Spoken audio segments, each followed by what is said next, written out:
വികസനത്തിന് സാധാരണക്കാരായ ചില കോടികൾക്ക് വേണ്ടി അവരുടെ ജനാധിപത്യ വിശ്വാസം സംരക്ഷിക്കുന്നതിന് വേണ്ടി അമേരിക്കയിലെ ഡൊണാൾഡ് ട്രംപിനെ പോലെയുള്ള അതിക്രൂരമായ ലോക നേതാക്കൾ എന്ന് പറയാമെന്ന് നമുക്കറിയില്ല നടത്തുന്ന അക്രമത്തിനെതിരെ ഐക്യദാർഢ്യം പ്രഖ്യാപിക്കുക എന്നാണ് നമ്മുടെ ലക്ഷ്യം.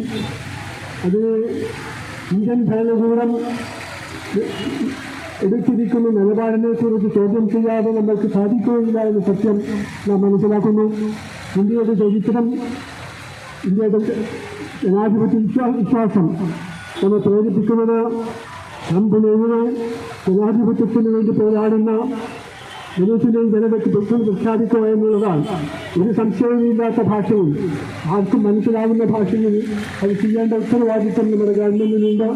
ആ കാര്യത്തിൽ നമ്മുടെ ജനാധിപത്യ ഗവൺമെന്റ് പരാജയപ്പെട്ടിരിക്കുന്നു എന്നത് ഇന്ത്യയിലെ സാധാരണക്കാരായ ജനാധിപത്യ വിശ്വാസികൾക്ക് ലജ്ജയുണ്ട്.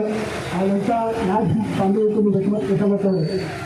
അതനുസരിച്ച് ഈ അക്രമത്തിനെതിരെ പ്രവർത്തിക്കുന്ന എല്ലാ ജനങ്ങളുടെയും കൂടെ ഐക്യരാജ്യം പ്രഖ്യാപിച്ചുകൊണ്ട് ഗാന്ധിജി പറഞ്ഞ സത്യത്തിൻ്റെയും സമാധാനത്തിൻ്റെയും അഹിംസയുടെയും പാതയിൽ വിശ്വസിച്ചുകൊണ്ട് ഐക്യരാജ്യം പ്രഖ്യാപിക്കുന്നു.